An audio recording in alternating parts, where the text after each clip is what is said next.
Okay, so Ben, here we are. You got the Charlie Bronson Belt tonight. Yeah. What are you thinking about it? What an honour to be asked. You know, this fight means so much. Do you know what I mean? And it was one of the kick up the arses to really as well, to get clean and sober. You know, since, I was always, I think, after 10 years of being locked away, you know, I'll try and break it all down. It's been a while since I've been on your channel. Yeah. So I was away 10 years and I was kicked out of Broadmoor. And I was removed. And Charlie Bronson himself was removed. So I believe we're the only two people in the UK that was removed from the high secure. So I know what they did to me in there. I know what they did. You know, I'm fully off of my licence now. I want my tribunal out. So it's amazing. So I can openly talk a bit more. You know, the abuse, the torment, the patronising, what they do to you in there.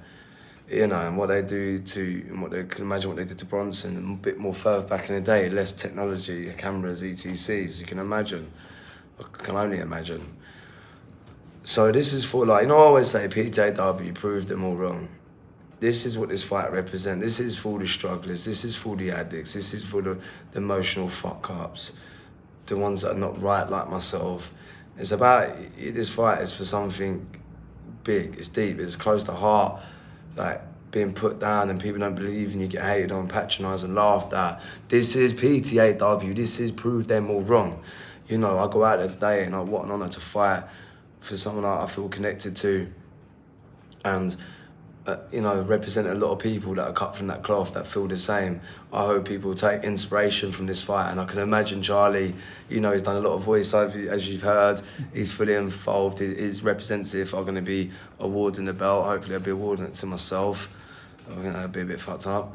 But if I lose, I mean, it'd be a bit shit on him, wouldn't it? But yeah, so, you know, it's a massive honour, and it does represent. Imagine the smile Charlie's got on his face today. Yeah. We all know, come on, I can imagine being in that system, knowing you got... There's a phone call on Facebook where he rings up Dave. Have you seen it? Yeah, I've seen that, yeah. He's like, Dave, you going to the boxing? He says, it's mate, the winner gets the Bronson Belt. I mean, and you know, he's buzzing about it. You know, imagine that in this situation, man. I feel bad for him. He should be released. Absolutely. You know, if I can come out, look, I'm not trying to compare myself to Bronson. A lot of people always say that I don't. I did take hostages inside. I did take a sex offender hostage. I did get on top of a prison roof. I was involved with violence, and I was just at straps. I was young, I was lost, and you know, I was immature. And you know, the way you grow up does affect your life, and you know, your decision making. I think the 3 years I've been out, it's been up and down. You know what I mean? I'm definitely maturing as I'm going. I think, you know, drinking, getting on it. I was getting on the packet. I know people say in the comments, because I was. I lost 10 years of my life. I think that, you know, losing your mum, and I was involved in a toxic relationship, unfortunately, you know, due to my own actions, really, due to personalities and due to people's my behaviour in that as well, like, you know, going out partying and not being responsible. I'm definitely maturing, I'm growing. You know, it's hard because, you know, it's like I'm still kind of young, you know, I haven't been out here maturing. But I'm trying, you know, every day I try, and I know I'm always trying to do things for other people and that as well. You know, I'm definitely, you know, being clean and sober is definitely like a very good thing for me.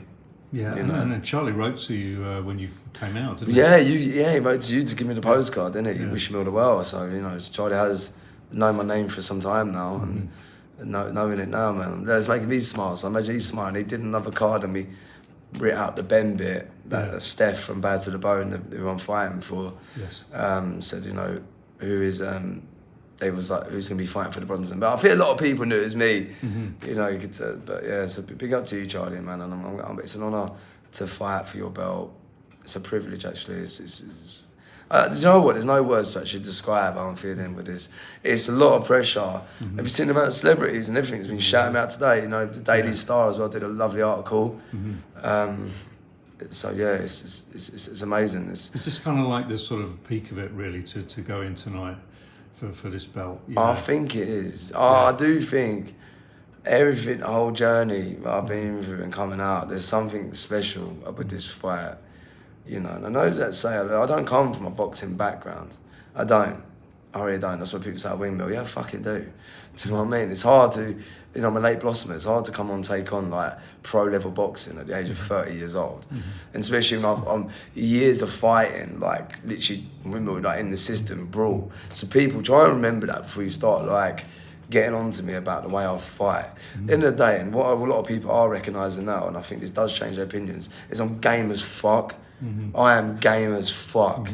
I took a champion on 2 days' notice, went in there, knocked me down 3 times, I got up every fucking time. I went in the pits, I was on a 3-day fucking session, my head was fucking gone, I should not have had that fight in the pits, but I still fucking turned up, because I'm game as fuck, and I like the message I actually generally represent. Do you know what I mean? I do try and inspire people. I love being a rogue character. Do you know what I mean? And like me or hate me, I'm fucking me. And I've achieved so much in 3 years. And if anything, you should try and take inspiration from these 4 letters. If not me, then there's many others. PTW, prove them all wrong. Like, I don't know, whatever situation you are in, if you listen to this, financially, emotionally, lost someone, or you're gonna fucking come down, or even if you're just intrigued by Liam's channel, because Liam, you do have a very interesting mixed channel. You know what I mean? Like, you take from this, from my story, from me saying something that, that you'll connect to, and you'll take something positive away from it. You know? And I mean, you have had a couple of defeats, but you learn from those defeats, don't you? Yeah, I took on a undefeated champion on 2 days' notice, like weeks after losing my mum. Do you know what I mean? Do you think I was like, I did that, and the only reason I took that fight, because I did a GoFundMe and that for my mum. The insurance wasn't paying out at the time and that. And so basically, what it was, so my sister told me, Mum wanted a horse and carriage. So we managed to raise the money out for the funeral, but we were still short. So I took on that fight. I breached my contract with the BKB for that.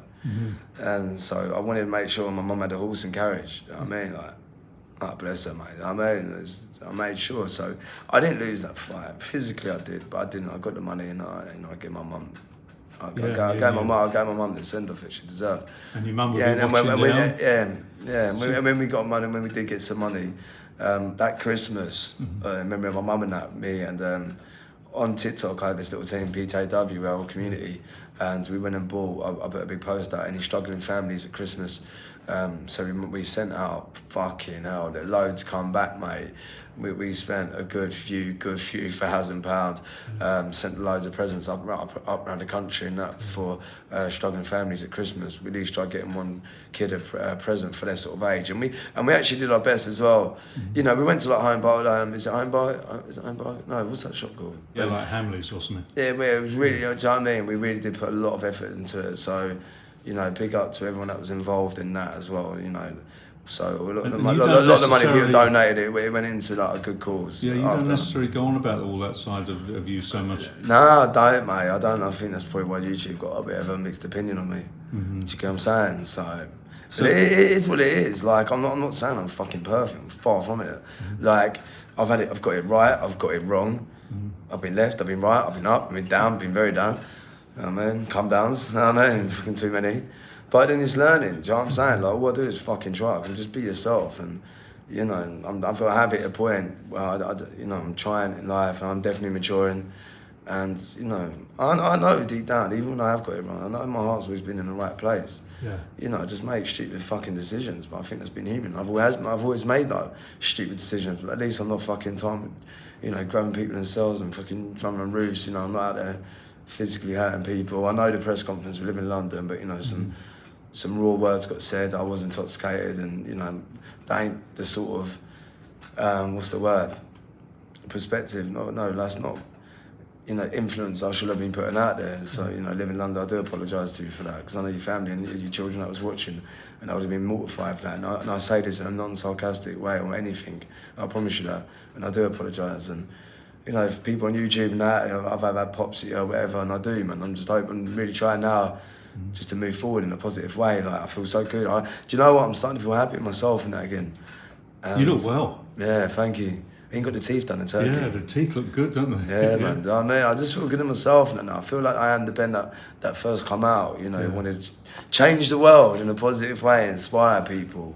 But it's so difficult after having that background to shake that off. Like, so you do have to, when you first come out, learn from step one. But you know what, then? Because I'm a fucking fighter. Do you know what I mean? I get up every fucking time. I'm not saying I'm not. I don't mean that physically. I mean in my heart. I'm a fucking warrior. Do you know what I mean? And I am. I know that. And do you know what? I'm not even gonna be fucking modest. I am. I went through fucking lot. You know, I was from taking off fucking Al Qaeda in jail to fucking. Do you know what I mean? Being locked in a cell or racketing, battling suicidal, getting through it. Now I've just battled fucking addiction and got through it. Every time life has thrown something at me, somehow I've managed to dig deep and get through. I fucking don't know how. I really don't. I don't know how I didn't even fucking overdose on coke. Like, I don't. This is probably the realest fucking interview I'm giving. Like, do you know what? And that is me. That is me. I am a fucking fighter. But, you know, when it comes to getting my bloods and took, I'm a pussy. I know! Or like little things, like I'll get the baddest man. Yeah. Oh, I'm gonna have meal, I'm like, oh, let me. Or I'll pay my time like that. Do you know what I mean? It's funny, I can go through all that sort of stuff. I can go and have like a bare knuckle tear up and that. And when it comes to getting my bloods and things, I'm like, fuck off! Like, know what I mean? So, yeah, man. Well, we wish you luck for tonight. It's going to be an interesting fight. It's not an easy opponent. No, he's a pit fighting champion, so a lot of people keep talking about opponents. Listen, when you first start, they're gonna try and match up with people, especially with the platform I had. They are gonna try and match up with people to try and like build you up and that. But don't think like they was there to pay to lose. They wasn't. They generally wasn't. Like they was there for the rounds and that. You know, when I got that quick knockout, people slag their opponents. It's like they're fighters. They, even a couple of them might have been journeymen. Yeah, but I mean, do you know what I mean? There was a paid loser. You can still fucking lose to a gentleman. It's bare knuckle. Like, come the fuck on. Do you know what I mean? Like, no matter. Like, but sometimes I've learned. I learned it usually. Like, no matter what you do, like wrong or right, no matter what you do, you're not pleasing everyone. No, so if you've like, no way. Little message to Charlie Bronson, should he ever see this? Charlie, listen, we both experienced similar things. You don't know, I don't know what you actually experienced. You don't know what I experienced. We can only imagine. It's an honour to go out there and represent you today, it really is. And I really, really hope one day you are released. You deserve to be released. And I'm fully on board trying to support your release. And I look forward to having a cup of tea with you.